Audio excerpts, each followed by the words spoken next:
Hello hello hello, आप सभी बच्चों को एमआर का बहुत बहुत नमस्कार। स्वागत है द सुपर एनर्जेटिक यकीन 2.0 बैच में।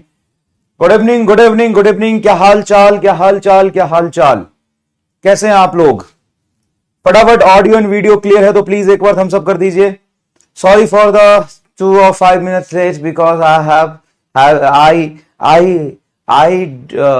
Lunch having my lunch I lunch having me, so I got late got me. I lunch having me, so late got me. I lunch having me, that's why I got late me. ठीक है, तो okay, खत्म करते हैं ये बकलोली और शुरू करते हैं आज। क्या डेट है, क्या डेट है। तो आज डेट है 15 नवंबर और आज के दिन हम लोग 12th स्टार्ट कर रहे हैं। 12th STERT स्टार्ट कर रहे हैं। मुझे नहीं पता ये सही समय स्टार्ट करने का 12th है, जल्दी है, लेट है, मुझे नहीं पता, लेकिन मुझे इतना पता है कि 11th बिल्कुल ज्यादा टाइम लगता है क्योंकि बच्चे 12th पढ़ के आते हैं, लेकिन उनका 11th वीक रहता है तो 11th ज्यादा टाइम लगता है, बिल्कुल लगता है। लेकिन यहां से कम 3-3.5 महीने तो 12th को भी चाहिए। तो half November, December, January and February mid, मान लो 3 महीने लगभग। तो दिसंबर जनवरी ये 2 महीने हो गए, नवंबर 15 दिन और फरवरी 15 दिन, 3 मंथ। 3 मंथ अगर जोरदार तरीके से पढ़ें, 3-3.5 मंथ, तो 12th में इतना टाइम लगता है। अगर मैं दिसंबर मिड में जाकर शुरू कर रहा हूं तो मैं 2 महीने में 12th पढ़ाऊंगा, जो कि कहीं से भी जस्टिफाइड नहीं है कि मैं 7 महीने 11th पढ़ाऊं और 1.5 महीने 2 महीने में मैं 12th पढ़ाऊं। कहीं से भी जस्टिफाइड नहीं है। सिर्फ 12th से सिलेक्शन नहीं होता है, सिर्फ 11th से नहीं होता है, 12th से भी होता है। और इवन 12th का वेटेज हमेशा ज्यादा रहता है, लेकिन 11th की फिजिक्स ज्यादा कंसेप्चुअल है, 12th में यूज भी आता है, वो थोड़ा बच्चों का वीक भी रहता है, इसलिए जरूरी है उसको ढंग से पढ़ना, उसको समय लगा के पढ़ना। और उसमें तो भाई बेसिक मैथ और वेक्टर एक ऐसी चीज है जो 11th में भी है और 12th में भी है। तो बेसिक मैथ एंड वेक्टर को तो 12th में भी काउंट करोगे ना भाई, ऐसा तो नहीं कि वो सिर्फ 11th का पार्ट है। तो बेसिक मैथ हो गया, वेक्टर हो गया, ग्रेविटेशन हो गया, काइनेमेटिक्स हो गया, लॉज ऑफ मोशन हो गया। लॉज ऑफ मोशन उसमें बहुत हेवियर पार्ट यहां यूज होगा, बहुत हेवियर पार्ट उसका यहां पे यूज होने वाला है। तो आप कह सकते हो कि ठीक है, मतलब 3 महीने पढ़ रहे हैं तो 4 महीने 12th हम पे समय दे रहे हैं, 4 महीने 12th दे रहे हैं। लेकिन अगर मैं जनवरी में जाके दिसंबर एंड में जाके शुरू करता हूं 12th, तो वो बिल्कुल भी जस्टिफाइड नहीं होगा। तो बात तो ठीक है, लेकिन हमने पूरा पढ़ लिया, लेकिन रिवीजन हमारा नहीं हुआ। The date is final 26th November. पहले भी मैंने बोला था, बहुत सारे बच्चे कह रहे थे सर पहले 11th कंप्लीट कर लेते हैं, 12th थोड़ा स्टार्ट कर लेते हैं, तब रिवीजन कराइएगा। और मैं वैसे भी थोड़ा अनअवेलेबल हूं, बीच में मैंने बताया था आपको एसएचएम का मैंने पूरा रिवीजन लेक्चर आपको दिया है, बाकी भी है मैं आपको दे दूंगा। तो 12 नवंबर से हम लोग 11th स्टार्ट करेंगे। 12 नवंबर से डिटेल्स में 11th का रिवीजन स्टार्ट करेंगे।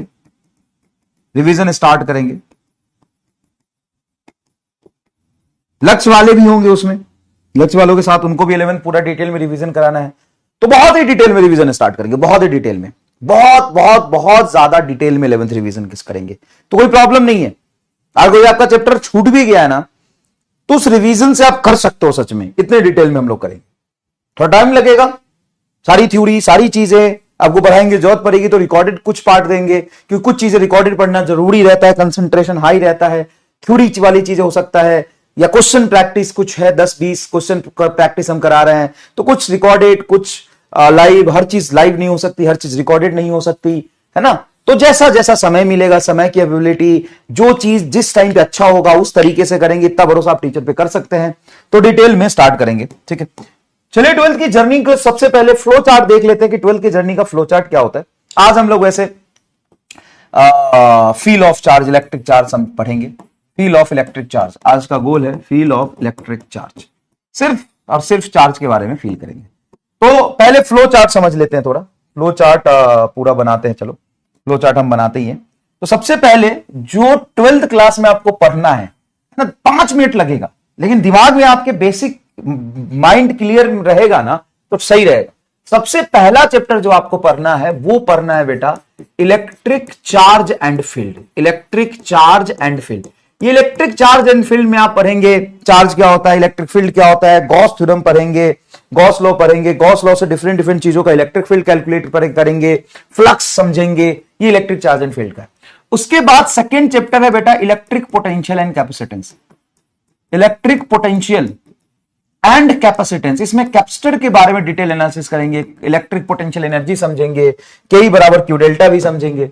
उसके बाद पढ़ेंगे हम लोग इलेक्ट्रिक करंट। इलेक्ट्रिक करंट भी बड़ा चैप्टर है ना, इलेक्ट्रिक करंट भी बड़ा चैप्टर है। उसके बाद हम लोग पढ़ेंगे magnetic effect of current, MEC, magnetic effect of current. उसके बाद हम लोग पढ़ेंगे मैग्नेटिज्म, जहां पे अर्थ मैग्नेटिक सिलेबस से हटा दिया है मैग्नेटिज्म, 2-3 लेक्चर लगेगा इसमें बात। और उसके बाद हम लोग पढ़ेंगे मैग्नेटिज्म के बाद पढ़ेंगे हम लोग ईएमआई, इलेक्ट्रोमैग्नेटिक इंडक्शन, है ना। उसके बाद हम लोग पढ़ेंगे एसी, उसके बाद हम लोग पढ़ेंगे ईएम वेव। ईएम वेव फिर से 2 लेक्चर लगेगा, एसी में 4 लेक्चर लगेगा, ईएमआई में 5 लेक्चर लगेगा, मैग्नेटिज्म में 2 लेक्चर लगेगा, एमईसी में 7 लेक्चर लगेगा, करंट इलेक्ट्रिसिटी में 9 से 10 लेक्चर लगेगा, इसमें 8 से 9 लेक्चर लगेगा, इसमें लगभग 8 से 9 लेक्चर लगेगा। तो ये मोटा मोटा मैंने बता दिया, 8 से 9 लेक्चर, 7 से 8 लेक्चर, 2 लेक्चर, ईएमआई में 5 लेक्चर, एसी में 4 लेक्चर, इसमें 2 लेक्चर। चाहो तो लिख लेना और तुम्हें यहीं से 5-10% ज्यादा कम नंबर ऑफ लेक्चर मिलेगा। तो ये पूरा का पूरा जो सेक्शन है ना, 1 2 3 4 5 6 7, इसको कहते हैं इलेक्ट्रोमैग्नेटिज्म। ये पूरा इलेक्ट्रोमैग्नेटिज्म एक ही सेक्शन है, पूरा इलेक्ट्रोमैग्नेटिज्म एक ही सेक्शन है पूरा। उसके बाद बेटा आता है ऑप्टिक्स। ऑप्टिक्स के 2 पार्ट है, ray optics and wave optics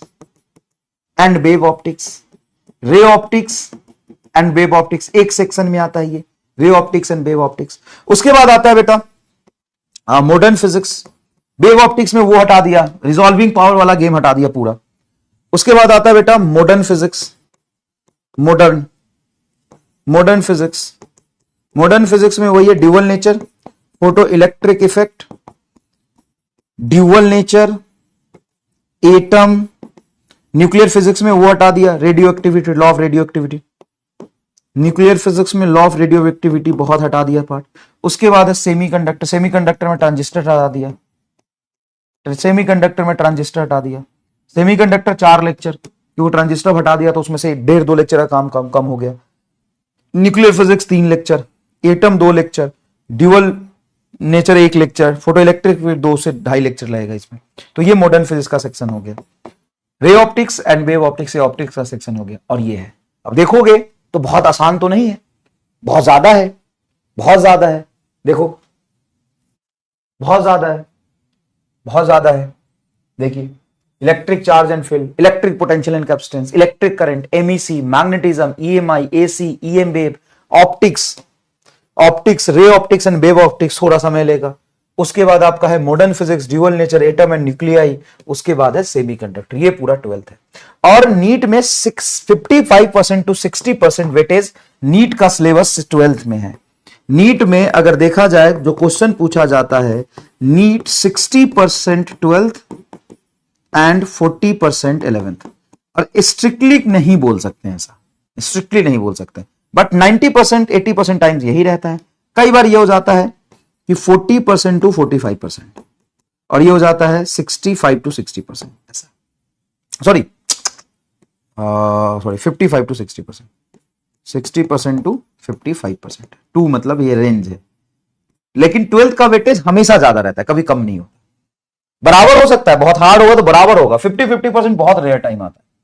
नहीं तो ज्यादातर केसेस में वो 55 से 60% ही 12th का वेटेज रहता है, हमेशा 55 से 60% 12th का वेटेज रहता है।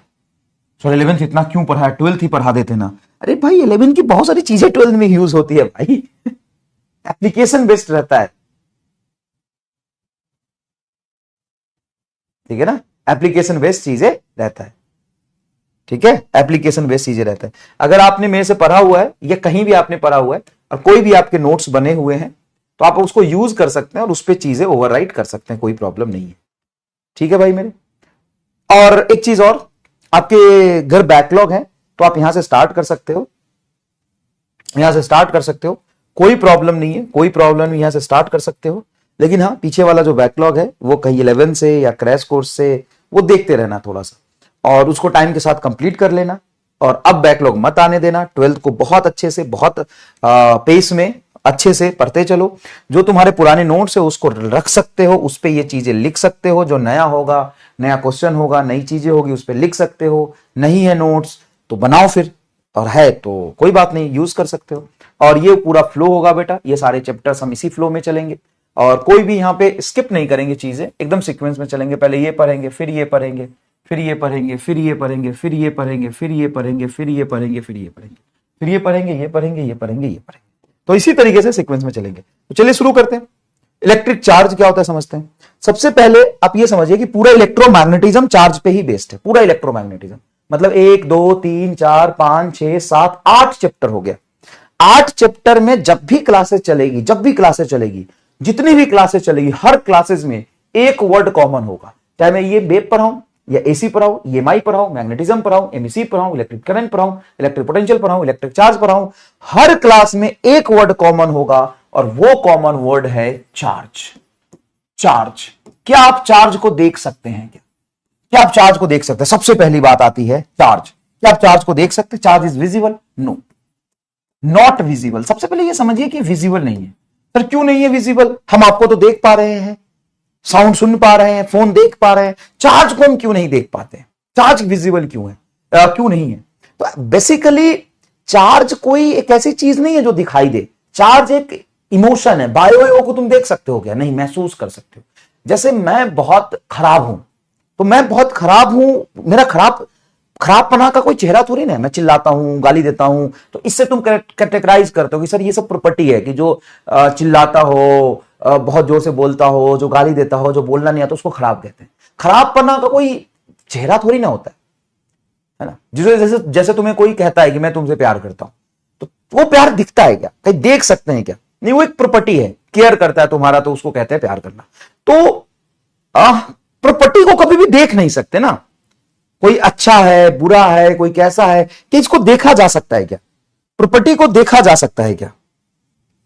प्रॉपर्टी को देखा जा सकता है क्या? ये बताओ, प्रॉपर्टी को देखा जा सकता है क्या?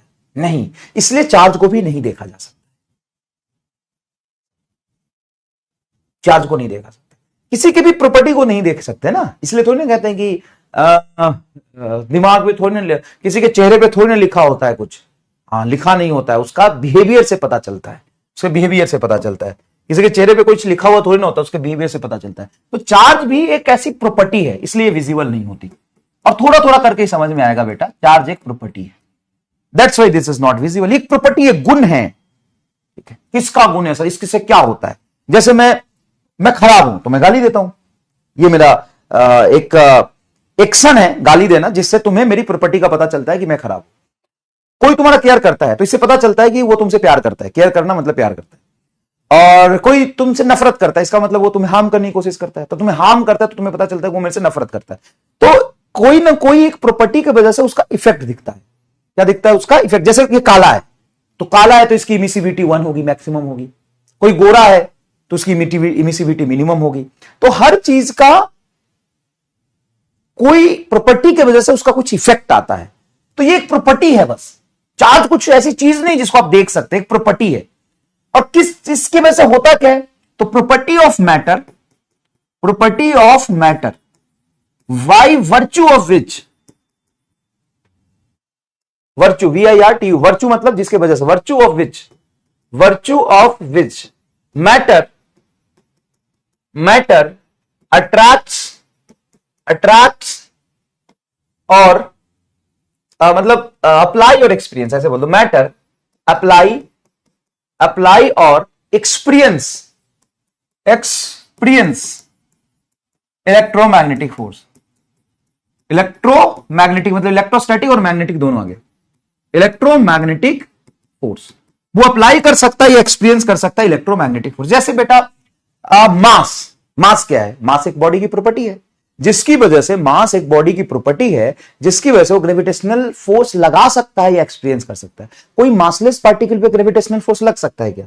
जैसे मैं अगर मास के बारे में बात करूं, 2-3 बातें मास के बारे में बताऊं, तो मैं बोलूंगा ना quantity of matter contain in a body is called मास। ये हम 9th क्लास में पढ़ते थे। ये डेफिनेशन 8th 9th के लिए सही है, 8th 9th क्लास के लिए सही है। Quantity of matter contain in a body is mass. बस उसके बाद हम पढ़ते हैं कि property of object due to which it apply और experience gravitational force which is always attractive. तो कोई भी बॉडी ग्रेविटेशनल फोर्स लगाती है ना, तो ग्रेविटेशनल फोर्स का कॉज और रीजन क्या है? मास है। Cause of gravitational force is mass. क्या मैं लिखूं तो सही है? Cause of gravitational force is mass. हाँ या ना में जवाब देने। तो ग्रेविटेशनल फोर्स मास की वजह से लगता है। हाँ बे, ग्रेविटेशनल फोर्स के फॉर्मूले में है G m1 m2 by r square. ये ग्रेविटेशनल फोर्स के फॉर्मूले में है। तो ग्रेविटेशन में आप पढ़ते हो कि मास बॉडी की एक प्रॉपर्टी है जिसके वजह से वो किसी दूसरे मास को अपनी तरफ अट्रैक्ट करता है या दूसरे मास की तरफ अट्रैक्ट हो जाता है। तो मास क्या है? मास बॉडी की एक प्रॉपर्टी है जिसकी वजह से ग्रेविटेशनल फोर्स लगता है। अब मॉडर्न फिजिक्स में जाते हो, इन मॉडर्न फिजिक्स तो डेफिनेशन बदल जाता है। मतलब नीड के अकॉर्डिंग मास का डेफिनेशन लोगों ने अलग अलग यूज किया। मॉडर्न फिजिक्स में हम कहते हैं कि mass is a nothing but a form of energy. वो बाद में समझेंगे, लेकिन अभी कह सकते हो कि cause of gravitational force is mass. Cause of gravitational force is mass. अभी तो देखो, तो चार्ज क्या है? जिस तरीके से ग्रेविटेशनल फोर्स एक फंडामेंटल फोर्स होता है। कितने फंडामेंटल फोर्स है बेटा पता है आपको? 4। कितने फंडामेंटल फोर्स के नाम पता है क्या? फंडामेंटल फोर्स के नाम पता है क्या आपको?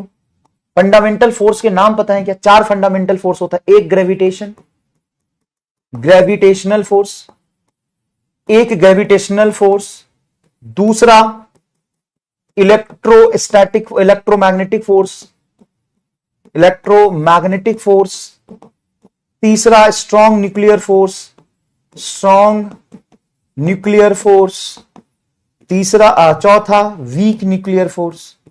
ये फंडामेंटल फोर्स है। ये एक दूसरे से इंडिपेंडेंट होते हैं। बाकी के सारे फोर्स डिराइव्ड होते हैं, किसी ना किसी पे डिपेंडेंट होते हैं, किसी से डिराइव्ड होते हैं। जैसे tension force, friction force, bind force, ये सारे फोर्स, नॉर्मल फोर्स, ये इलेक्ट्रोमैग्नेटिक से डिराइव होके आते हैं। तो आपको ये समझना है कि 4 फंडामेंटल फोर्स। तो फोर्स किसी ना किसी की वजह से लगते होंगे। किसके वजह से लगते हैं? तो ग्रेविटेशनल फोर्स लगता है मास की वजह से, और इलेक्ट्रोस्टैटिक फोर्स लगता है चार्ज की वजह से। बस। तो चार्ज क्या है? एक प्रॉपर्टी है। बस। चार्ज क्या है? एक प्रॉपर्टी है जिसकी वजह से इलेक्ट्रोमैग्नेटिक फोर्स लगता है। अगर चार्ज ना होता तो इलेक्ट्रोमैग्नेटिक फोर्स ना लगता। तो चार्ज बॉडी की एक इनहेरेंट प्रॉपर्टी है, अपने आप में है। जैसे तुम्हारी इनहेरेंट प्रॉपर्टी क्या हो सकता है? तू काला है, तो तू कह सकता है कि मैं काला हूं तो इसके वजह से मेरी इमिसिविटी 1 है, तेरी इनहेरेंट प्रॉपर्टी है ना। तो बॉडी की अलग अलग इनहेरेंट प्रॉपर्टी होती है। अलग अलग बॉडी की अलग अलग इनहेरेंट प्रॉपर्टी होती है। कोई गोरा है तो उसकी रिफ्लेक्टेंस बहुत हाई होगी। गोरा आदमी बहुत रिफ्लेक्ट करता है और काला आदमी एब्जॉर्ब करता है। तो अगर तू काला है तो तेरी एब्जॉर्बटेंस 1 है, ये तेरी प्रॉपर्टी है। तू काला है मतलब तेरी एब्जॉर्बटेंस 1 है, और कोई गोरा है उसकी रिफ्लेक्टेंस 1 है, तो प्रॉपर्टी है। उसी तरीके से चार्ज भी एक प्रॉपर्टी है जिसकी वजह से इलेक्ट्रोमैग्नेटिक फोर्स लगता है। अब चार्ज, कोई बॉडी अगर रेस्ट में है तो उसकी वजह से उसका बिहेवियर, मोशन में तो उसकी वजह से उसका बिहेवियर, और एक्सिलरेटेड है उसकी वजह से उसका बिहेवियर थोड़ा अलग अलग होता है। जैसे मैं यहां पे एक टेबल बनाता हूं, ये एनसीईआरटी में पूरे 2 पेज में समझाया, जिसको मैंने एक टेबल में कंप्रेस कर दिया। क्या? Charge is at rest. अगर चार्ज रेस्ट में है तो ये स्टेट ऑफ चार्ज लिख देता हूं, ये स्टेट ऑफ चार्ज। अगर चार्ज रेस्ट में है तो सिर्फ अपने आसपास इलेक्ट्रिक फील्ड पैदा करता है, मैग्नेटिक फील्ड जैसी कोई चीज पैदा नहीं करता, ईएम वेव पैदा नहीं करता। ईएम वेव एक वेव होता है ना, इलेक्ट्रोमैग्नेटिक वेव, वो पैदा नहीं करता। और अगर चार्ज कहीं पे कांस्टेंट वेलोसिटी से चल रहा है तो उसकी एक प्रॉपर्टी और उसमें आ जाती है, ऐड हो जाती है। अगर चार्ज कांस्टेंट वेलोसिटी से चल रहा है तो इलेक्ट्रिक फील्ड तो पैदा करेगा, मैग्नेटिक फील्ड भी पैदा करेगा, लेकिन ईएम वेव पैदा नहीं करेगा। और अगर कोई चार्ज एक्सिलरेटेड है तो इलेक्ट्रिक फील्ड भी पैदा करेगा, मैग्नेटिक फील्ड भी पैदा करेगा, और ईएम वेव भी पैदा करेगा। मतलब कोई बॉडी के पास चार्ज होने की प्रॉपर्टी है, वो चार्ज्ड है, और वो चार्ज्ड बॉडी, अगर वो चार्ज्ड बॉडी रेस्ट में है तो आसपास में सिर्फ इलेक्ट्रिक फील्ड ही पैदा करता है। वो मैग्नेटिक फील्ड उसके पास नहीं पैदा होता। मैग्नेटिक फील्ड का कोई इफेक्ट नहीं दिखता। सर क्यों नहीं पैदा होता? बेटा अच्छा तेरे चार पैर क्यों नहीं है? तेरे चार पैर क्यों नहीं है? क्योंकि तू जानवर का बच्चा नहीं है, तू इंसान का बच्चा है। इंसान के बच्चे को दो ही पैर होता है। तो कुछ चीज इनबिल्ट उसमें होती है, चीजें जो इंफॉर्मेशन जो एक्सपेरिमेंट करके थ्योरेटिकली हमें पता चला। तो ये चीज आपको याद रखना है, ये चीज आपको याद रखना है कि ये उसकी प्रॉपर्टी है। तुम्हारे चार पैर क्यों नहीं है? क्योंकि सर हम जानवर के बच्चे नहीं, हम इंसान के बच्चे। इंसान के बच्चे को सर दो ही पैर होता है। तो भाई इंसान के बच्चे को दो ही पैर होता है। अब क्यों होता है दो पैर? क्योंकि दो ही पैर होता है। चार पैर क्यों नहीं होता? अब बता, तू बायोलॉजी है, बता बता क्यों नहीं होता है चार पैर?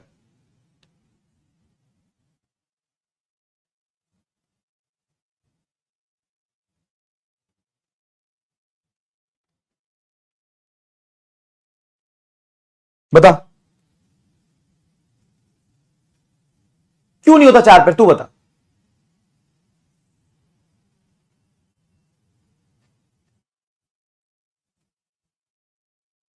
नहीं होता ना, तो इंसान का बच्चा है, जानवर नहीं है। ठीक है सर। तो उसी तरीके से चार्ज की भी इनहेरेंट कुछ प्रॉपर्टी होती है कि चार्ज अगर रेस्ट में है तो इलेक्ट्रिक फील्ड तो पैदा करेगा लेकिन मैग्नेटिक फील्ड पैदा नहीं करता है, उसके आसपास मैग्नेटिक फील्ड नहीं होता। लेकिन चार्ज अगर कहीं पे v वेलोसिटी से चल रहा है, कांस्टेंट वेलोसिटी से चल रहा है, कांस्टेंट वेलोसिटी, तो इलेक्ट्रिक फील्ड तो पैदा करता है, electric field not equal to zero. Magnetic field भी पैदा करता है नॉट इक्वल टू जीरो, लेकिन ईएम वेव जीरो होता है, ईएम वेव पैदा नहीं करता। लेकिन वही चार्ज अगर एसिलरेटेड है, एसिलरेटेड चार्ज है, तो इलेक्ट्रिक फील्ड, मैग्नेटिक फील्ड और ईएम वेव सब पैदा कर देता है।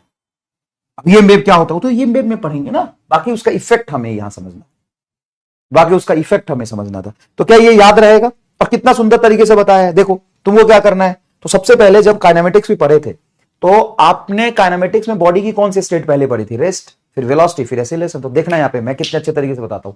देख, चार्ज है, चार्ज पहले क्या हो सकता है? सबसे पहला बेसिक प्रॉपर्टी क्या है सर? चार्ज रेस्ट पे होगा या कांस्टेंट वेलोसिटी चल रहा होगा या एक्सीलरेटेड होगा। चार्ज रेस्ट पे होगा, कांस्टेंट वेलोसिटी चल रहा होगा, एक्सीलरेटेड होगा। चार्ज रेस्ट पे होगा, कांस्टेंट वेलोसिटी चल रहा होगा, एक्सीलरेटेड होगा। अगर रेस्ट पे है तो इलेक्ट्रिक फील्ड होगा, मैग्नेटिक फील्ड, ईएम वेव नहीं होगा। पहला टिक, दो क्रॉस। कांस्टेंट वेलोसिटी चल रहा है तो इलेक्ट्रिक फील्ड भी होगा, मैग्नेटिक फील्ड भी होगा, लेकिन ईएम वेव नहीं होगा। अगर एक्सीलरेटेड है तो इलेक्ट्रिक फील्ड भी होगा, मैग्नेटिक फील्ड भी होगा और ईएम वेव भी होगा। पहला टिक, दो क्रॉस, दो टिक, एक क्रॉस, तीनों ही टिक। बताओ मजा आया कि नहीं? बताओ मजा ही नहीं आया कि नहीं? सर ठीक है, लेकिन चार्ज की जो एक बॉडी है वो प्रॉपर्टी उसमें पैदा कैसे लेती है? बेसिक ओरिजिन क्या है? चार्ज आता कहां से है, पैदा कैसे लेता है? चार्ज प्रॉपर्टी आता, जैसे तुम खराब कैसे हुए? चल मैं अपनी बात करता हूं, तुम पे बोलूंगा तो बुरा मान जाए। मैं खराब कैसे हुआ? तो मेरी संगति खराब रही होगी। बचपन से मैं जहां पे पला बढ़ा वहां पे आसपास में माहौल खराब रहा होगा। तो मेरे अंदर जो प्रॉपर्टी है मेरे खराब होने का, गाली देने का, वो मैं ऐसी जगह से होऊंगा जहां पे गाली देना आम बात होगी। मैं ऐसी जगह से होऊंगा जहां पे बोल चाल के भाषा में गालीपन होगा, इसीलिए मैं सीख गया। तो मैं चीजें जो आज हूं, अच्छा हूं, खराब हूं, वेदर जो कुछ भी हूं, कहानी सुनते हैं ना, संगति से गुनात है, संगति से गुंजात है। तो आदमी ही खराब होता है कि उसको समाज खराब कर देता है। आदमी ही खराब होता है कि उसको समाज खराब कर देता है।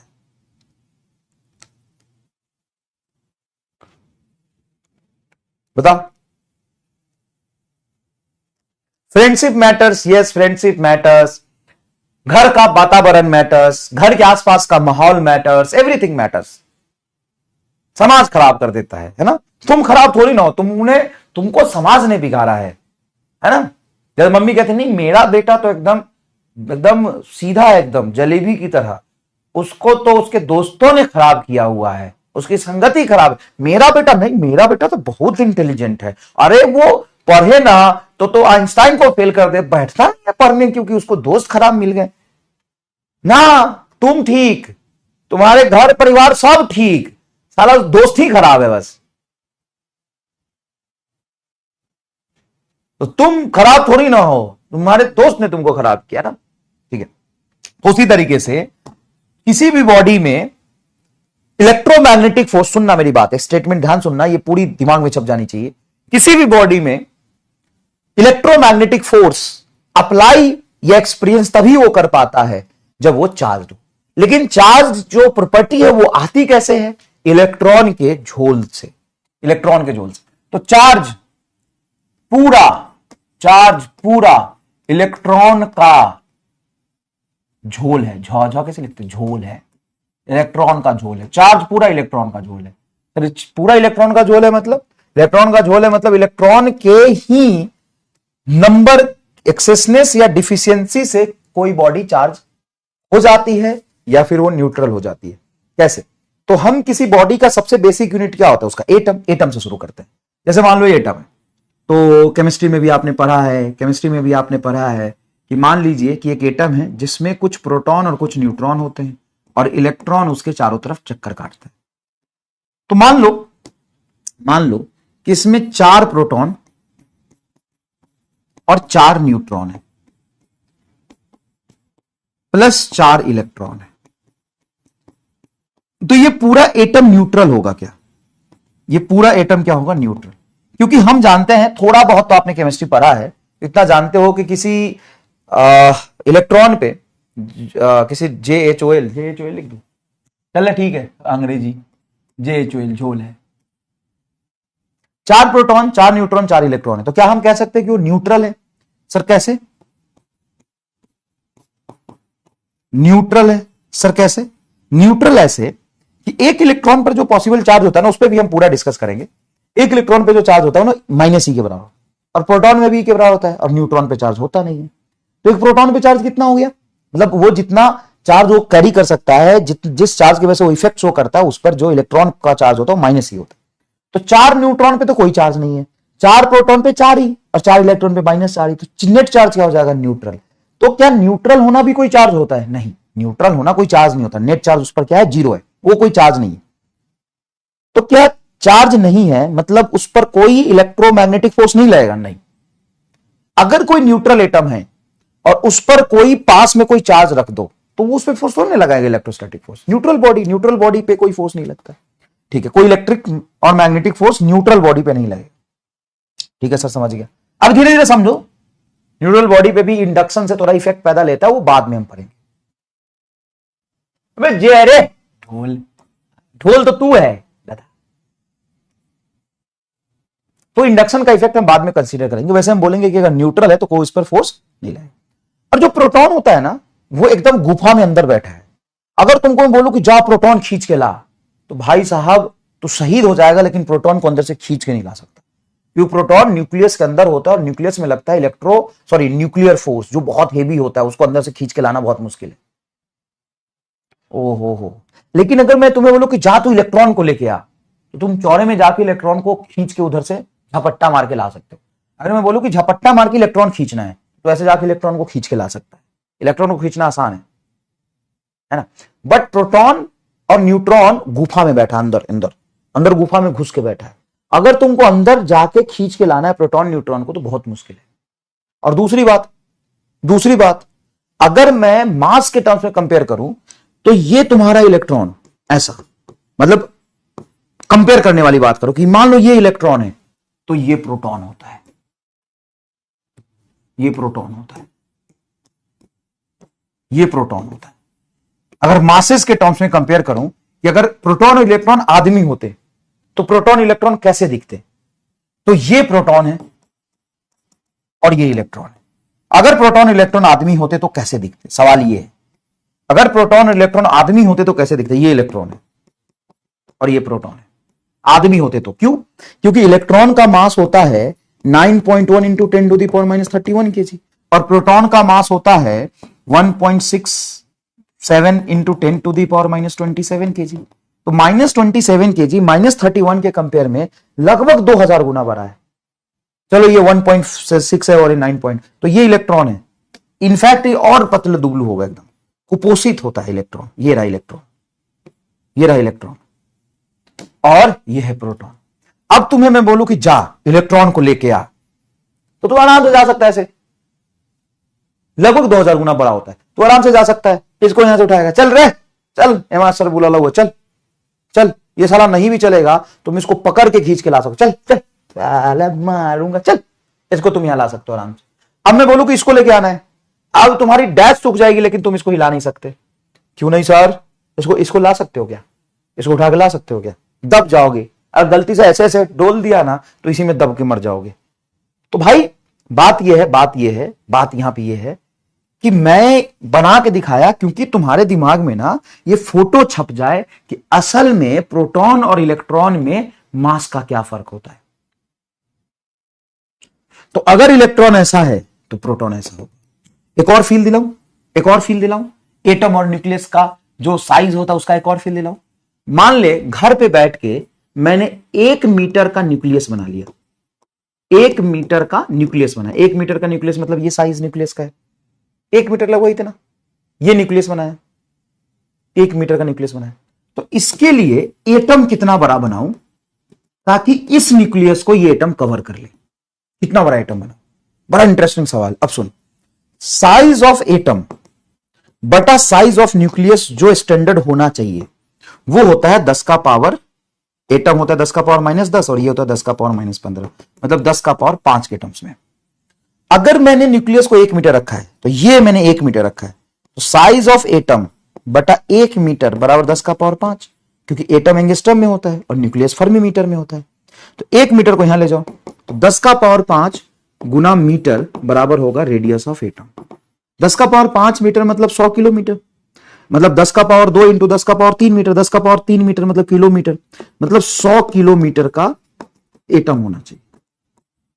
तो गलती से अगर मैं, ये सवाल है कि गलती से अगर मैं 1 मीटर रेडियस का न्यूक्लियस बना लूं तो उसके लिए कितने बड़े साइज का एटम बनाना चाहिए?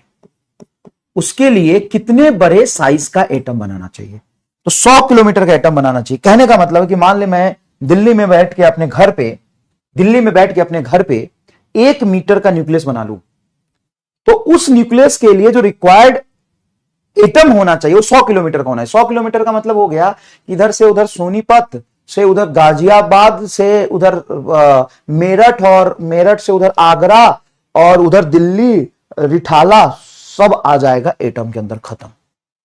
गलती से अगर मैं पटना में बैठ के, पटना शहर में बैठ के एक न्यूक्लियस बनाऊं 1 मीटर का, इतना बड़ा न्यूक्लियस, तो उसके लिए जो मुझे एटम बनाना पड़ेगा उसमें मुजफ्फरपुर से लेकर के आरा, छपरा, उधर गया के लगभग आसपास, क्योंकि 100 मीटर मतलब 200 किलोमीटर, तो हाजीपुर, छपरा, सिवान, आरा और उधर भभुआ, पूर्णिया, मुजफ्फरपुर सब समा जाएगा एटम के अंदर। अगर लखनऊ में बैठ के बना लिया तो आधा बनारस, गोरखपुर सब समा जाएगा। तो बात यह है कि इसको फील करिए कि 1 मीटर के लिए 100 किलोमीटर, मतलब प्रोटॉन न्यूट्रॉन के साथ एक तो इसका साइज बड़ा होता है। अब सोच, ये इमेजिन कर, और इमेजिन करके तुम्हारे अंदर एकदम गुम्स वुम्स आ रहा है कि नहीं बता, कि एक तो सर ये इलेक्ट्रॉन है पिद्दू सा, तो ये प्रोटॉन है, और उसके बाद आपने इसको पूरा आधा बिहार दे दिया, तो इसको बोलो कि 1 मीटर में तू रहे। मतलब सोचो इस प्रोटॉन का क्या हालत होगा। बेचारा इस प्रोटॉन का क्या हालत होगा। बोला कि साला एक तो मुझे मोटा बना दिया, मेरी साइज बड़ी, इससे लगभग 1837 गुना होता है, वैसे लगभग 2000 गुना में मोटा चौड़ा हूं, और रहने के लिए मुझे मतलब 100 किलोमीटर, और मीटर के टर्म से देखो तो मतलब 1,00,000 गुना कम जगह दिया है। साला 2000 गुना में मोटा हूं और 1,00,000 गुना कम जगह दिया है। हो गया।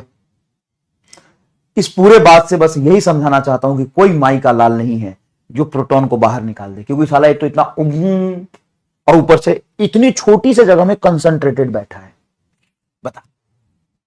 बता सर, तो गजब स्ट्रक्चर है। हां, अरे भगवान ही कमाल कर सकते हैं, जो भी नेचर जिसको मानते हो वही कमाल कर सकते हैं। यहां हम इंसान की, साइंटिस्ट की बात नहीं है, इसीलिए तो आर्टिफिशियल न्यूक्लियस और एटम नहीं बन सकता।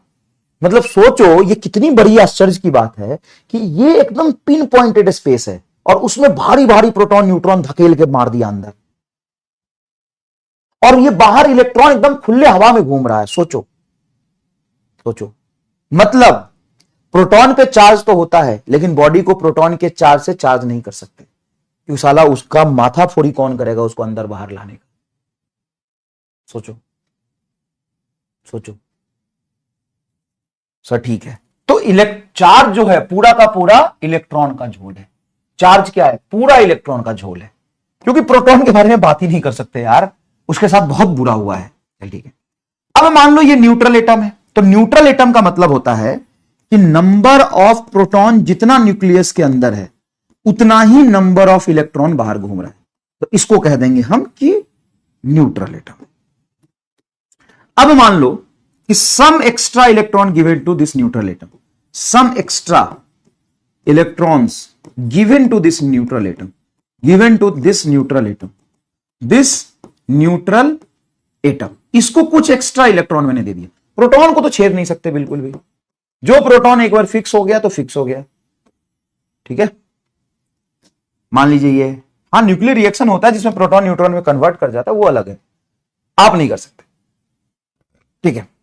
तो सम एक्स्ट्रा इलेक्ट्रॉन दे दिए, तो पहले से कितने इलेक्ट्रॉन थे? सर आपने बोला था 4 प्रोटॉन 4 इलेक्ट्रॉन 4 न्यूट्रॉन थे, तो देखो ऐसे ये था। अब इसको 4 प्रोटॉन तो है ही, कुछ एक्स्ट्रा इलेक्ट्रॉन और दे दे, देखो कुछ एक्स्ट्रा इलेक्ट्रॉन और दे दिए, मान लो कि 6 इलेक्ट्रॉन है और 4 प्रोटॉन है और 4 न्यूट्रॉन है, तो न्यूट्रॉन तो ऐसे लिख रहा हूं, न्यूट्रॉन पे तो चार्ज होता ही नहीं, तो उसको तो गोली मारो। अब इस पर देखोगे तो कुछ एक्स्ट्रा इलेक्ट्रॉन आपने दिया है, मतलब क्या इस बॉडी पे एक्सेसनेस ऑफ इलेक्ट्रॉन पैदा लिया? एक्सेसनेस ऑफ इलेक्ट्रॉन किसके कंपेयर में देखते हैं? प्रोटॉन के कंपेयर में। पहले प्रोटॉन और इलेक्ट्रॉन बराबर थे, अब कुछ इलेक्ट्रॉन इस पर बढ़ गए, तो इस बॉडी के जो चार्ज आ जाएगी वो क्या आ जाएगी? निगेटिव आ जाएगी। तो मान लो कि न्यूट्रल एटम पे पहले जो न्यूट्रल एटम को तो आपने इलेक्ट्रॉन दिया, उस न्यूट्रल एटम का मास m0 था, मान लो। अब ये निगेटिव चार्ज होने के बाद उसी न्यूट्रल एटम का मास m1 बढ़ गया, क्या m1 मास थोड़ा ज्यादा होगा? यस। क्यों ज्यादा होगा? सर इलेक्ट्रॉन एक्स्ट्रा ऐड किया है, और इलेक्ट्रॉन ऐड करेंगे तभी पॉजिटिव चार्ज होगा। ऐसा नहीं हो सकता है कि 4 प्रोटॉन 4 इलेक्ट्रॉन थे, 2 प्रोटॉन कम कर दो इलेक्ट्रॉन अपने आप ज्यादा हो जाएगा, नहीं। प्रोटॉन के लेने देने के, प्रोटॉन के ट्रांसफर से कभी भी बॉडी पर चार्ज का हेराफेरी नहीं करते, क्योंकि प्रोटॉन का हेराफेरी करना बहुत मुश्किल है, तो ये मेथड ही नहीं है। मेथड सिर्फ इलेक्ट्रॉन का हेराफेरी कर सकते हैं। तो अगर उस न्यूट्रल एटम का मास m0 था जिसमें 4 प्रोटॉन 4 न्यूट्रॉन 4 इलेक्ट्रॉन थे, कुछ एक्सेस इलेक्ट्रॉन हमने दिया, तो एक्सेसनेस ऑफ इलेक्ट्रॉन हुआ प्रोटॉन के कंपेयर में, तो इस पे एक्स्ट्रा चार्ज जो आएगा इलेक्ट्रॉन के एक्सेसनेस की वजह से निगेटिव आएगा, इसकी मास कुछ बढ़ जाएगी। सर लेकिन जो इलेक्ट्रॉन का मास होता है तो निग्लिजिबल होता है। हाँ तो निग्लिजिबल ही सही, बहुत कम फ्रैक्शन में ही सही, लेकिन बढ़ तो सकता है। निग्लिजिबल मास इंक्रीज होगा, एकदम निग्लिजिबल, ज्यादा नहीं, एकदम निग्लिजिबल होगा। तो लगभग बराबर मान सकते हैं क्या? हम मान सकते हो कैलकुलेशन में बराबर, लेकिन थ्योरेटिकल क्वेश्चन में अगर इंक्रीज और कांस्टेंट बोले तो इंक्रीज तो बोल ही सकते हो ना। क्लियर? तो मास क्या होगा? इंक्रीजेज, और चार्ज क्या हो जाएगा? निगेटिव। अब मान लो some electron is removed, some electrons are removed, इसमें से इलेक्ट्रॉन बाहर कर दिया मैंने, रिमूव कर दिया। तो अगर इसमें से इलेक्ट्रॉन रिमूव कर दोगे, अगर बेटा इसमें से इलेक्ट्रॉन रिमूव कर दोगे, तो एक बात बताओ, 4 इलेक्ट्रॉन थे, मान लो 2 ही इलेक्ट्रॉन बचे, 2 इलेक्ट्रॉन हटा दिया मैंने, तो क्या बोलोगे? 4 प्रोटॉन 4 न्यूट्रॉन और 2 इलेक्ट्रॉन, तो इलेक्ट्रॉन की क्या होगी? डिफिशियंसी। तो आप बोलेंगे डिफिशियंसी ऑफ इलेक्ट्रॉन, और डिफिशियंसी ऑफ इलेक्ट्रॉन बेटा क्या क्रिएट हो जाता है? Negative positive charge. क्यों? 4 प्रोटॉन है 2 ही इलेक्ट्रॉन है, तो चार्ज क्या हो जाएगा? Positive.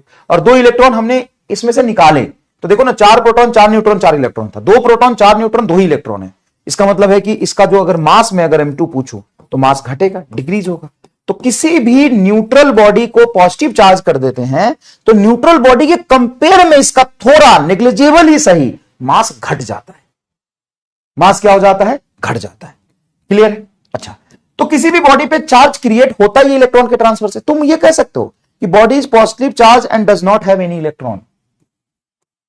Body have positive charge does not have any electron, does not have any electron, have any electron, does not have any electron, sorry एक minute, body have some negative charge, some negative charge, धीरे धीरे समझाता हूं। body have some negative charge does not have any electron, बोलो, क्या मैं बोल सकता हूं?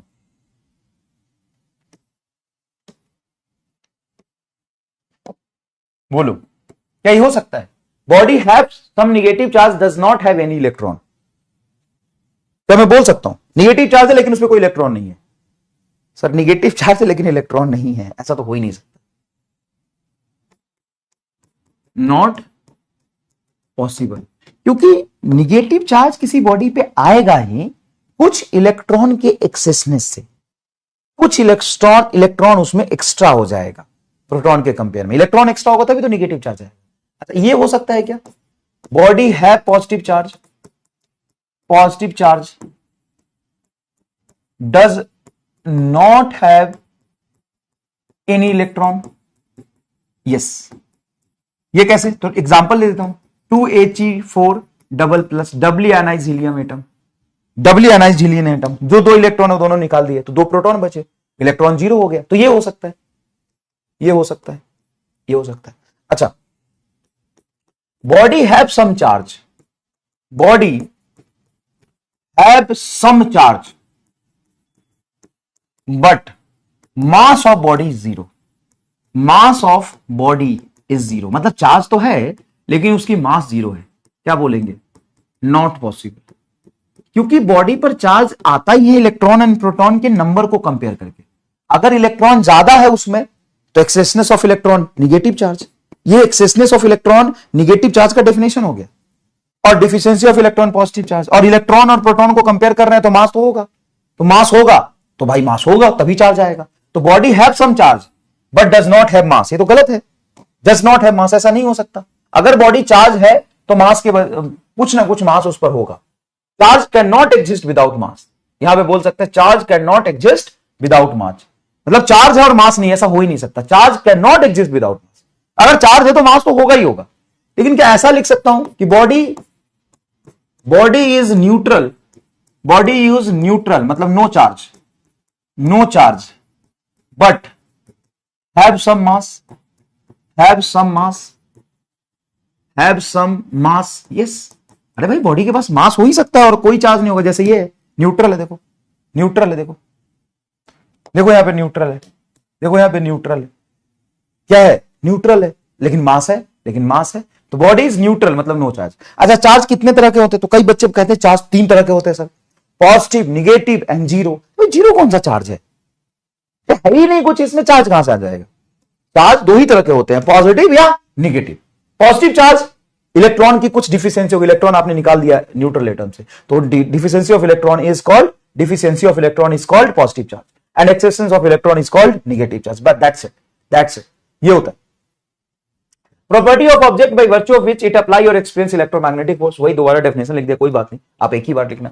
चार्ज स्केलर है या वेक्टर है? चार्ज का कोई डायरेक्शन नहीं होता है, चार्ज पॉजिटिव होता है या निगेटिव होता है, ऐसा नहीं है कि चार्ज पॉजिटिव इस तरफ पॉजिटिव है और इस तरफ निगेटिव है, ऐसे ऐसे कुछ नहीं होता। इसके पास कोई डायरेक्शन नहीं है और ना ही कोई ये ट्रायंगल ऑफ वेक्टर फॉर्म को फॉलो करता है, ना ही कोई ये ट्रायंगल ऑफ वेक्टर फॉर्म को फॉलो करता है। चार्ज भाई साहब असली स्केलर है, असली स्केलर, ये शुद्ध स्केलर है, प्योर स्केलर है, शुद्ध प्योर स्केलर, शुद्ध स्केलर है। इसके पास कोई डायरेक्शन जैसी चीज नहीं होती, कोई डायरेक्शन जैसी चीज नहीं होती, कोई डायरेक्शन जैसी चीज नहीं होती। इसका ऐसा यूनिट क्या होता है? कूलम। इसका ऐसा यूनिट होता है कूलम। इसका ऐसा यूनिट को 10th क्लास में आपने पढ़ा होगा बेटा, करंट बराबर होता है Q/T, सिंपल। तो चार्ज बराबर हो जाएगा करंट इंटू टाइम, मतलब एम्पियर, करंट होता है एम्पियर इंटू सेकेंड, और एम्पियर इंटू सेकेंड को ही हम कूलम्ब बोलते हैं, एम्पियर इंटू सेकेंड को ही कूलम्ब बोलते हैं। कोई आसमान से पैदा लिया, युगांडा से आया हुआ कोई चीज, नया चीज नहीं है, बहुत आसान और सिंपल चीज है, बहुत आसान और सिंपल चीज है। Ampere into second is called coulomb, ampere into second is called coulomb, ampere into second is called coulomb.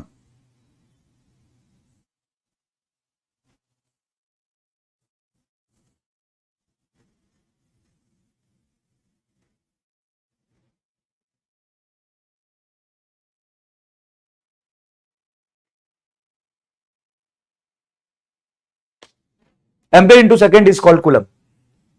खानदानी स्केलर, हाँ, जो है खानदानी स्केलर, मिजाज रखते हैं अपना नरम, जो नया नया स्केलर हुए हैं। बच गया मैं, मुझे लगा मिनिमाइज हुआ, फिर से व्हाट्सएप खुला हुआ है। किसी का नंबर लीक हो जाएगा भाई साहब, उसको सुसाइड कर लेगा वो। सीजीएस यूनिट इसका होता है ईएसयू, इसको हम इलेक्ट्रोस्टैटिक यूनिट कहते हैं, ईएसयू। ईएसयू जो इलेक्ट्रोस्टैटिक यूनिट है उसी को हम इलेक्ट्रोस्टैटिक यूनिट को ही हम फ्रैंकलिन के नाम से जानते हैं। फ्रैंकलिन, क्या बोलते हैं उसको, अरे यार, सबसे स्मॉलेस्ट यूनिट ही ये होता है ईएसयू, और ईएसयू को ही हम फ्रैंकलिन बोलते हैं। Franklin, Franklin, Franklin and ईएसयू same नाम, सेम चीज का ही दो नाम है, सेम चीज का ही दो नाम है। ईएसयू को ही फ्रैंकलिन बोलते हैं। अब ये रिलेशन है, ये आपको याद रखना बहुत जरूरी नहीं है, कभी इतना काम नहीं आया, बट आपको पता होना चाहिए होता है ऐसा। क्या होता है, क्या होता है, 1 coulomb is equal to 3 into 10 to the power 9 ESU. 1 coulomb is equal to 3 into 10 to the power 9 ESU. अच्छा एक बात बताओ, 1 coulomb 3 into 10 to the power 9 ESU है, तो ईएसयू छोटा हुआ कि कूलम छोटा हुआ? तो आपको पता है एनयू बराबर कांस्टेंट होता है, नंबर यूनिट बराबर कांस्टेंट। तो अगर नंबर बड़ा है तो यूनिट छोटा होता है, ईएसयू यूनिट छोटा है, ईएसयू यूनिट छोटा है, इलेक्ट्रोस्टैटिक यूनिट छोटा यूनिट है। और एक होता है इलेक्ट्रोस्टैटिक यूनिट और ईएसयू यूनिट, ये जो तो आपका है इसमें से सीजीएस यूनिट होता है ईएसयू, बट प्रैक्टिकल यूनिट होता है ईएमयू। ये 1 coulomb is equal to 1/10 EMU होता है, तो ईएमयू 1 कूलम से बड़ा हो गया आपका, ठीक है। लार्जेस्ट यूनिट होता है फेराडे, जो 1 फेराडे बराबर होता है, सबसे बड़ा यूनिट होता है फेराडे। फेराड नहीं, माइक्रो फेराड नहीं, फेराड नहीं, फेराडे, जो कि होता है 96,500 कूलम। देखो कूलम के साथ बड़ा नंबर मल्टीप्लाई किया, तो सबसे बड़ा यूनिट जो होता है ना, ये याद रख लेना। एग्जैक्ट रिलेशन कभी नहीं पूछते बेटा, बट इतना याद रख लेना कि सबसे बड़ा यूनिट होता है वो है फेराडे, और सबसे छोटा यूनिट होता है ईएसयू और फ्रैंकलिन, ठीक है। ईएमयू बीच का है, 1 coulomb is equal to 1/10 EMU, 96,500, ये याद रखना भाई, ठीक है ना। टाइप ऑफ चार्ज अभी बताया दो होते हैं, positive charge deficiency of electron is called positive charge, negative charge excessness of electron is negative charge. Neutral body not a type of charge, it means uncharge body only. उस neutral body का मतलब है number of electron बराबर number of proton, तो body क्या हो जाएगा, neutral. जैसे neutron, neutron is a neutral body, या कोई भी बॉडी है, कोई भी बॉडी है जो रेस्ट में रखी हुई है, कोई भी बॉडी है जो रेस्ट में रखी हुई है, उसमें टोटल या कहीं भी चल भी रहा है तो कोई दिक्कत नहीं, अगर उस पर टोटल नंबर ऑफ प्रोटॉन और total number of electron same है, तो उस पर जो नेट चार्ज होगा वो 0 होगा, जिसको हम क्या कहते हैं, न्यूट्रल कहते हैं, ठीक है, न्यूट्रल कहते हैं। अब एक सबसे इंपॉर्टेंट प्रॉपर्टी आती है, सबसे इंपॉर्टेंट प्रॉपर्टी स्केलर के बाद, चार्ज इज इनवेरिएंट। इनवेरिएंट इसका क्या मतलब है समझिए, चार्ज इज इनवेरिएंट। इनवेरिएंट का क्या मतलब होता है, तो सबसे पहले ध्यान से सुनना। जैसे मान लो कोई व्यक्ति आता है, कहता है कि अरे यार मेरा ना पेट बहुत पतला हो गया, एकदम कुपोषित टाइप का है, मुझे ना वेट बढ़ाना है, बताओ मैं क्या करूं। तो उसको मैं सजेस्ट करता हूं कि आप अगर बहुत कुपोषित टाइप के आदमी हैं, आपका वेट नहीं बढ़ रहा है, तो रोज सुबह उठ के एकदम तेजी में दौड़िए। जितना ज्यादा तेजी में दौड़ेंगे, जितना भागेंगे उतना मास आपका बढ़ जाएगा। क्या मैं सही सजेस्ट करता हूं कि गलत करता हूं, बताओ, क्या मैं सही करता हूं? कोई पतला दुबला आदमी आता है ऐसे भिखारी टाइप एकदम,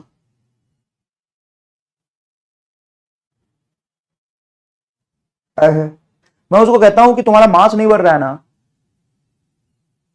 तो एकदम तेजी में भागो। जितना तेज भागोगे, जितना स्पीड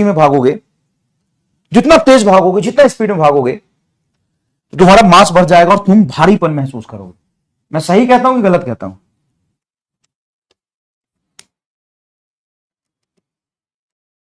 गलत कहता हूं, गलत सजेशन देता हूं?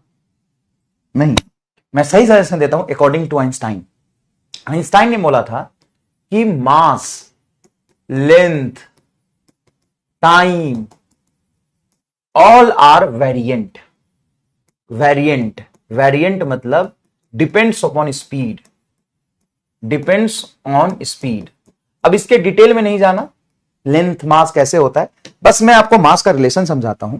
थोड़ा सा याद रखना, साइंस के स्टूडेंट होने के नाते, नीट के नाते नहीं, साइंस के स्टूडेंट होने के नाते, कि जो मास बराबर होता है वो होता है, कोई बॉडी जब रेस्ट में है तो उसका रेस्ट मास √1 - v²/c², जहां पे m है आपका moving mass of object, moving mass of object, object की जो मूविंग मास है, ऑब्जेक्ट की जो मूविंग मास है m, that is equal to m not divided by 1 minus v square by c square. Moving mass of object m बराबर m not root under 1 minus v square by c square. Moving mass m बराबर m not divided by root under 1 minus v square by c square. अब यहां से तुम समझो, यहां से तुम समझो इफ v बराबर c, मान लो किसी को मैंने बहुत मोटिवेट कर दिया और वो स्पीड ऑफ लाइट से भागने लग गया, बोला कि सर आज तो हम गर्दा उड़ा दे, वही आज तो गर्दा उड़ा दे वो, मास्टर आज तो गर्दा उड़ा दे वो, आज तो एकदम तेज भागो आज।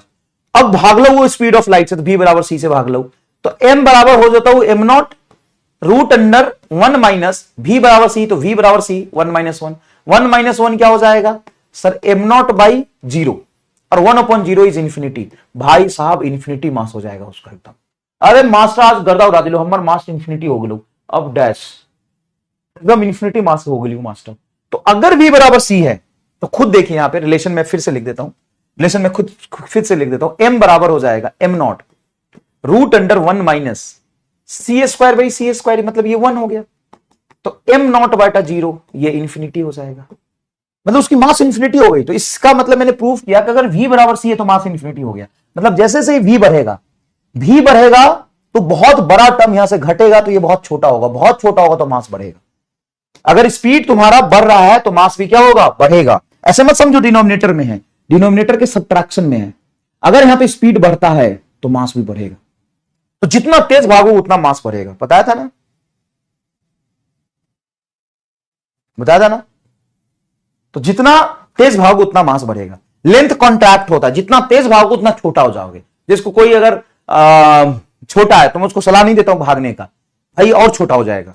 अगर कोई बड़ा है, बहुत लंबा चौड़ा है, बोला कि सर हमरा लेंथ थोड़ा छोटा करना है, जैसे अपना ही कोई केमिस्ट्री का मास्टर है, जैसे मैं तो नहीं जानता हूं, कोई है थोड़ा ज्यादा लंबा है, उसको बोलो कि भागो, जितना तेज भागोगे कॉन्ट्रैक्शन होता है, कॉन्ट्रैक्ट कर जाता है, मास लेंथ कॉन्ट्रैक्ट होता है। रिलेशन साइंस के नाते बता रहा हूं, नीट में कोई काम नहीं है इसका, मैं पहले बताता हूं, साइंस के विद्यार्थी होने के नाते बताता हूं, नीट में इसका कोई रिलेशन नहीं है। एल बराबर होता है L not root under 1 minus v square by c square. As speed increases length decreases, छोटा हो जाएगा। अगर कोई अपने जीवन से इसलिए परेशान है कि उसकी हाइट बड़ी है ना, कोई भी हो इंसान, जरूर नहीं कि कोई मास्टर, कोई भी इंसान, जरूर नहीं कि कोई मास्टर ही, कोई भी इंसान जो इस बात से दुखी है कि उसका लेंथ बहुत बड़ा हो गया है, उसको बोलो कि भागो, जितना भागोगे छोटा हो जाओगे, ठीक हो जाओगे। हाँ, तुम सजेशन दे सकते हो, खुलेआम सजेशन दो, कहीं भी मिल जाए बोलो भागो, कहीं भी मिल जाए बोलो भागो, दौड़ो, सब तेज दौड़ो, तेज भागो, तेज दौड़ो, कहीं भी कोई भी मिल जाए बोलो तेज दौड़ो, बोले काहे, अरे तेज दौड़ो, बोले किस लिए, बोले तेज दौड़ो, बोले काहे, अरे बहुत तेज दौड़ो, अरे हुआ था तेज दौड़ो, अरे क्या हुआ, तेज भागो एकदम, क्या हुआ, तेज भागो एकदम तेज, सब समस्या का समाधान इसी में है, तेज भागो, तेज और भागो, ठीक है, एकदम रगड़ दो, कुत्ता छोड़ दो पीछे में, तो उसका लेंथ क्या हो जाएगा, छोटा हो जाएगा, है ना। तो ये सब चीजें क्या होती है, वेरिएंट होती है। अब उसी के रिस्पेक्ट में मैं यहां बताता हूं, अगर कोई बॉडी है, बॉडी पे चार्ज है क्यू नॉट, जब ये रेस्ट पर था, बॉडी रेस्ट पे, अब जब ये भागने लग गया, v स्पीड से मूविंग है, तो उस पर चार्ज है क्यू। अब इस पर चार्ज की वैल्यू क्या होगी, क्यू बराबर क्यू नॉट होगी। क्यों साहब, क्यू बराबर क्यू नॉट क्यों होगी, charge is invariant. Value of charge on a body does not depends upon speed, value of charge on a body does not depends upon speed, value of charge on a body, value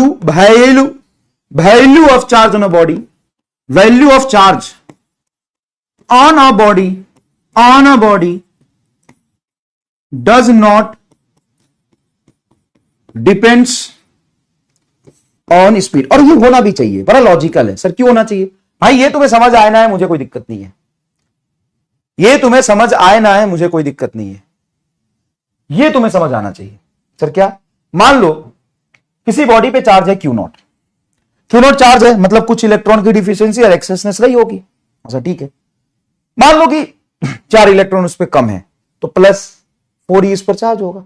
अभी भाग रहा है, तो इसके चलने से अपने आप इलेक्ट्रॉन की एक्सेसनेस या डिफिशियंसी में कोई इंक्रीजमेंट या डिक्रीमेंट तो नहीं आएगा, सब नहीं आएगा, तो चार्ज वही रहेगी, बात खत्म। अगर ये समझ में आ गया तो कमेंट बॉक्स में आग लगा दो, मैं समझ जाऊंगा। क्या सर? भाई अगर किसी बॉडी में कोई एक्सेसनेस या डिफिशियंसी है, अगर वो रेस्ट में है, तो अब चलने लग जाएगा तो अपने आप वहां से चार्ज लीक करके चुएगा थोड़ी ना, कि भाई भागने से चार्ज दो को ढह गया। तो चार्ज कैसे ढह जाता है? बॉडी से निकालना पड़ता है, चार्ज अपने आप ढहता नहीं है।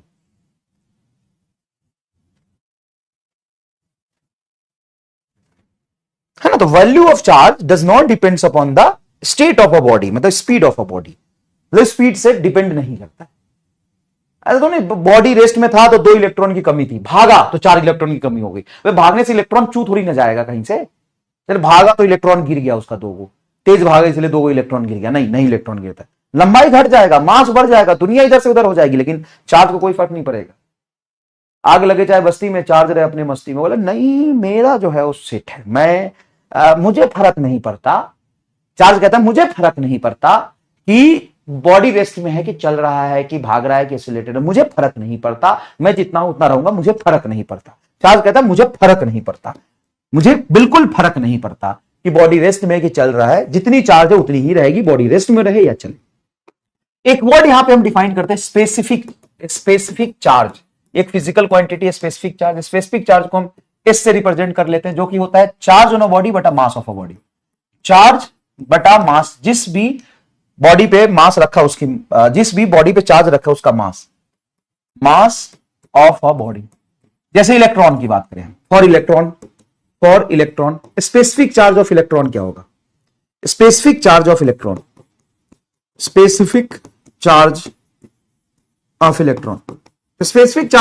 होगा ई बटा मास ऑफ इलेक्ट्रॉन, ये कहना चाहता हूं।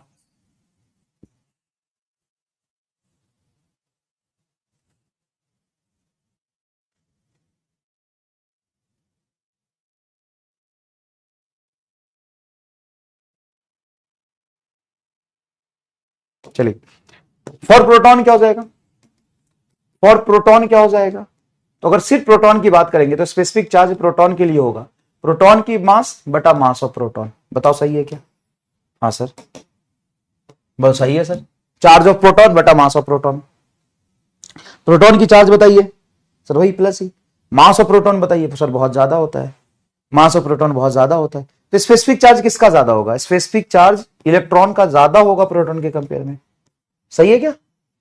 इलेक्ट्रॉन का ज्यादा होगा प्रोटॉन के कंपेयर में।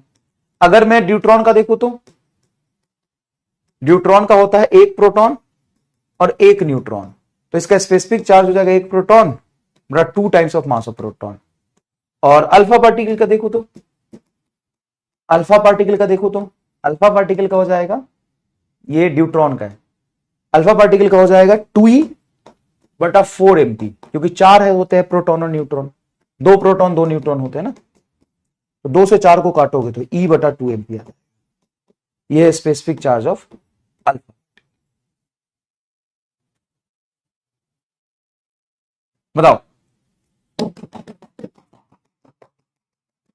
बताओ सही है कि नहीं?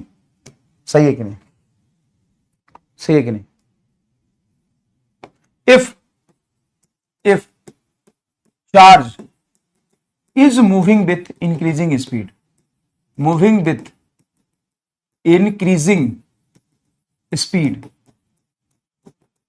then its charge and specific charge will be if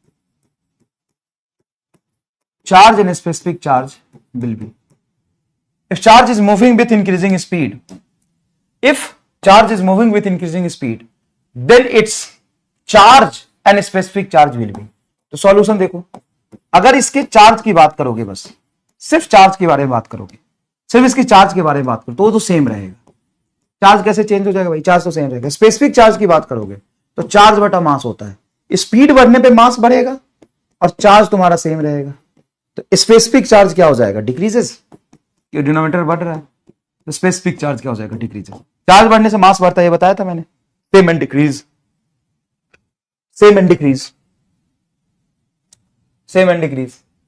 clear है क्या? Same and decrease. Next, quantization of charge.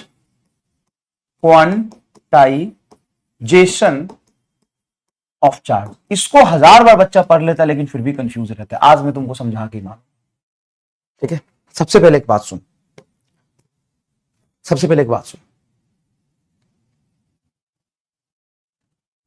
मान ले तू गया कहीं पे केला खरीदने, केला बनाना, केला गिनती करके देता है, 1 केला, 2 केला है, 12 दर्जन केला या आधा दर्जन केला। तुम गए केला लेने, तो बोला कैसे है केला, उसने बोला 5 रुपए दर्जन, मान ले। अब तेरे पास 1 रुपया ही था और तू भी वो उसमें पूरा खर्चा नहीं करना चाह रहा, तूने बोला कि 1.5 केला दे दोगे क्या? क्या कोई भी दुकानदार क्या तुमको 1.5 केला देगा? 1.5 केला। तुम गए दुकानदार से बोले कि भैया भैया भैया ये भाई रे 1.5 केला दे दो। चाहे या छोड़ो, तुम अंडा खरीदने गए, अंडा खरीदने गए, अंडा अंडा गिन के देते ना, 1 अंडा, 2 अंडा, 10 अंडा, 20 अंडा। अब उसने बोला कि 10 रुपए अंडा है एक, अब तेरे पास 5 रुपया ही है, तूने बोला आधा अंडा दे दो भैया। क्या आधा अंडा दे देगा क्या? आधा अंडा पॉसिबल है? आधा चलो तुम्हारे क्लास में मैं नंबर ऑफ ह्यूमंस की बात करूं, है ना, नंबर ऑफ स्टूडेंट कितने हैं, क्या तुम्हारे क्लास में जब नंबर ऑफ स्टूडेंट मैं काउंट करूंगा, तुम्हारे क्लास में जब नंबर ऑफ स्टूडेंट मैं काउंट करूंगा, तो क्या ऐसा हो सकता है कि 5000 आधा 0.2 बच्चा है, मतलब 5000 तो पूरा और एक आधा है? ऐसा हो सकता है कि 20.5 बच्चा है? ऐसा हो सकता है 20.5 बच्चा कि 20 तो पूरा है और एक आधा ही आया है आज? क्या ऐसा हो सकता है? नहीं। तो इसी को कहते हैं क्वांटाइजेशन होना, कि मतलब एक बेसिक जो वैल्यू है उसके रिपीटेशन में चीजें पॉसिबल है, इसको कहते हैं क्वांटाइजेशन। तो कुछ चीजें क्वांटाइज करते हैं, जैसे नंबर ऑफ केला, नंबर ऑफ अंडाज, नंबर ऑफ बच्चाज, ये क्वांटाइज होता है। कोई चीज होती है क्वांटाइज नहीं करता, जैसे मेरा मास, ऐसा मास मेरा क्वांटाइज है कि 1 किलो के बाद 2 किलो ही होगा, अब 1.5 किलो भी हो सकता है। जैसे मेरा बॉडी का मास अभी है 80 किलो, तो 80 किलो से मान लो कि मैं डाइटिंग वाइटिंग कम करूंगा, तो ऐसा तो नहीं है कि सीधा 79 होगा, हो सकता है कि 79.9 हो, 79.86 हो। तो mass is not quantized, mass is not quantized. जैसे मेरी लेंथ है, अगर मैं बीम में खींचने लगूंगा, अरे तू चिढ़ाता है, भुटकुन मास्टर है, भुटकुन मास्टर है, मैं अगर जिम उम करने लगू, उधर बीम पकड़ के खींचने लगू, तो मेरा मास अगर बढ़ेगा भी तो कितना बढ़ेगा? क्या इंटीग्रल मल्टीपल में बढ़ेगा कि भाई अगर 5 फीट हो तो सीधा 6 फीट हो जाओगे? 6 फीट नहीं हो जाओगे, कोई फर्क ही नहीं पड़ेगा वैसे तो। लेकिन अगर बढ़ा भी, बोला कि नहीं आदिवासी गोली खाओ तो बढ़ जाएगा, तो आदिवासी गोली खा के अगर मैं अपना लेंथ बढ़ाऊं भी, हाइट, कितना बढ़ जाएगा बता? कितना बढ़ जाएगा बता? तो इंटीग्रल मल्टीपल में नहीं बढ़ेगा। तो जैसे length, mass are not quantised, length mass are not quantised, मतलब इसकी वैल्यू कोई इंटीग्रल मल्टीपल में थोड़ी ना होती है, इंटीग्रल मल्टीपल में थोड़ी ना होती है कि इसके रिपीटेशंस में इसकी वैल्यू होगी, है ना, इसके इंटीग्रल मल्टीपल में इसकी वैल्यू होगी, है ना। लेकिन चार्ज की जो वैल्यू होती है, क्वांटाइजेशन ऑफ चार्ज, एक्चुअल में क्या होता है कि आधा इलेक्ट्रॉन पॉसिबल नहीं है, हाफ इलेक्ट्रॉन और fraction of electron is not possible, fraction of electron is not possible, is not possible, fraction of electron is not possible. आधा अधूरा इलेक्ट्रॉन पॉसिबल नहीं होता कहीं, आधा इलेक्ट्रॉन कहीं पॉसिबल नहीं हो सकता, हाफ इलेक्ट्रॉन कहीं पॉसिबल नहीं हो सकता, 1/4 इलेक्ट्रॉन कहीं पॉसिबल नहीं होगा। इलेक्ट्रॉन अगर होगा तो पूरा होगा। तो इलेक्ट्रॉन का जब ट्रांसफर करेंगे ना, तो ऐसा नहीं होता कि आधा इलेक्ट्रॉन ट्रांसफर किया, 2.5 गुना इलेक्ट्रॉन ट्रांसफर किया। इलेक्ट्रॉन ट्रांसफर करेंगे, इलेक्ट्रॉन ट्रांसफर करेंगे तो वो पूरा इंटीग्रल मल्टीपल में होगा। तो जो किसी बॉडी पर चार्ज आएगा इलेक्ट्रॉन के ट्रांसफर से, वो कितनी आएगी? तो Q बराबर किसी बॉडी पर जो मिनिमम पॉसिबल चार्ज है, मिनिमम, वो E के बराबर है कि E बराबर चार्ज उस पर मिनिमम पॉसिबल आएगी, और E की वैल्यू होती है 1.6 इंटू 10⁻⁻19 कूलम। इतना तो मिनिमम चार्ज उस पर होगा। तो सर ये तो क्वांटाइज्ड का है, तो कोई फ्रैक्शन में है। तो क्वांटाइजेशन का मतलब होल नंबर नहीं होता है, क्वांटाइजेशन का मतलब कभी भी होल नंबर नहीं होता। सबसे बड़ा मिसकंसेप्शन यही है जो बच्चा समझता है। अच्छा समझता है क्वांटाइजेशन का मतलब होता है कि होल नंबर में रिपीटेशन हो, नहीं, क्वांटाइजेशन का मतलब है कि जो भी मिनिमम पॉसिबल वैल्यू है उसका रिपीटेशन हो। जैसे अगर किसी बॉडी पर मुझे चार्ज पैदा करना है तो उससे एक इलेक्ट्रॉन आपने निकाल लिया, तो जैसे ही निकाला तो एक इलेक्ट्रॉन के बराबर डिफिशियंसी ऑफ चार्ज इतनी चार्ज आएगी। हाँ, अगर 2 इलेक्ट्रॉन निकालते तो 1.5 तो निकाल नहीं सकते। तो जो नेक्स्ट पॉसिबल चार्ज है वो 2e पॉसिबल है। 2e का मतलब है 2 into 1.6 into 10 to the power minus 19 coulomb. तो बताओ 16 दूना क्या हो जाएगा 32। 3.2 into 10 to the power minus 19 coulomb. ये फ्रैक्शन में है? हाँ। क्या पॉसिबल है? हाँ। तो charge is possible in fraction? Yes.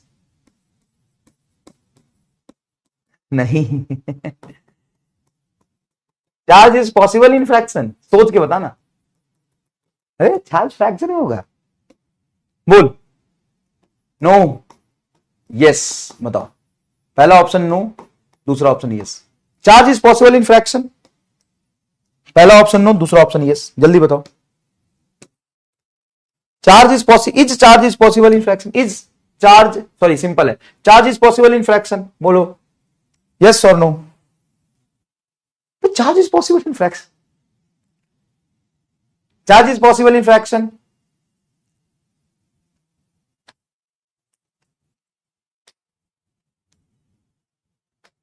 Law of quantization ही गलत कर देगा तू तो। Charge is possible in fraction,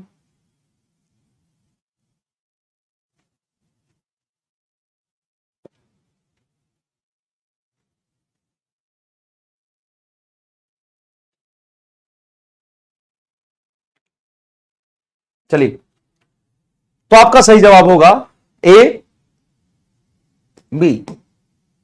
42% लोगों ने बोला है बी यस, और 54% लोगों ने बोला है नो, गलत है। 54% लोगों ने नो बोला, जो कि गलत है। तो अगर मैं, जबकि इतना समझाने के बाद पूछा, तो इतना समझाने के बाद भी ये 54% आया, नहीं तो ये 90% आता। मैं एकदम ताल ठोक के कहता हूं, मतलब आज तक तुम्हें क्वांटाइजेशन ऑफ चार्ज ही समझ नहीं आया, आज तक तुम्हें quantization of charge he feel नहीं आया। Yes, yes, charge is possible in fraction, द्रुत गति से। अब इलेक्ट्रॉन का चार्ज खुद ही फ्रैक्शन पे है, तो चार्ज तो फ्रैक्शन में ही होगा। तो 54% जो बच्चे हैं बट एक्सेप्ट कर ले कि सर आज तक तो हमें चार्ज ही नहीं समझ में आया था। तो सुन, कितने लोगों को फर्स्ट टाइम फील आ रहा है वो देखना। Charge is possible in fraction, yes, charge is possible in fraction. Electron पर जो चार्ज होता है वो खुद ही फ्रैक्शन में, कहा होल नंबर में है क्या? ये तो 1.6 फ्रैक्शन में है। और इस सही कह रहे हो। नेक्स्ट पॉसिबल चार्ज मैंने लिखा है, और नेक्स्ट पॉसिबल चार्ज तेरा खुद आया 3.2 into 10 to the power 19 coulomb, ये खुद फ्रैक्शन में है। तो चार्ज होल नंबर में होता कहां है? वो तो पूरा फ्रैक्शन में ही होता है।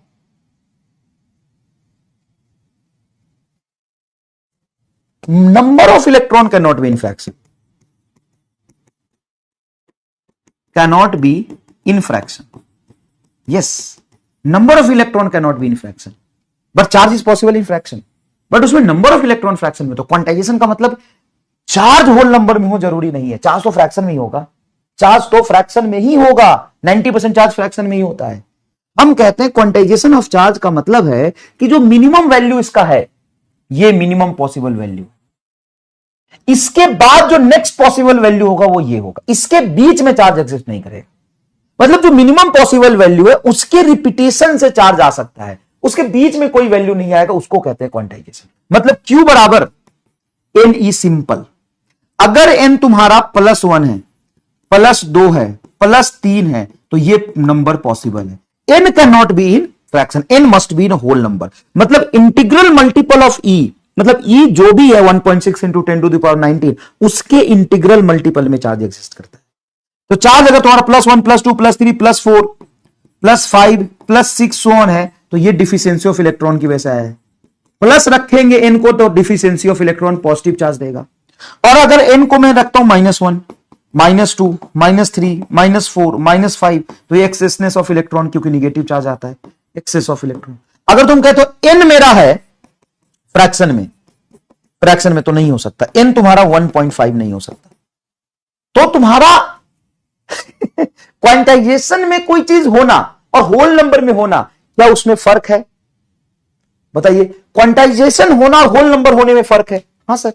जैसे मैं केला की बात कर रहा हूं, तो केला में होल नंबर होना और क्वांटाइजेशन होना सेम चीज होगी। केला 1 होगा, 2 होगा, केला 3 होगा, केला 4 होगा, केला 5 होगा। लेकिन चार्ज में क्वांटाइज होना मतलब ये मिनिमम वेरिएबल है, इसका नंबर क्वांटाइज करेगा। मतलब इसके 2 गुना, इसका 3 गुना, इसका 4 गुना होगा, इसका 2.5 गुना, इसका 1.5 गुना, इसका 3.5 गुना, इसका 5.5 गुना नहीं होगा। इसका 2 गुना, 4 गुना, 6 गुना, 8 गुना, 9 गुना, 10 गुना, 12 गुना, 25 गुना होगा।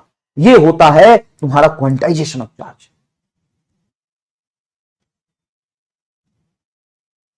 ये होता है तुम्हारा क्वांटाइजेशन ऑफ चार्ज।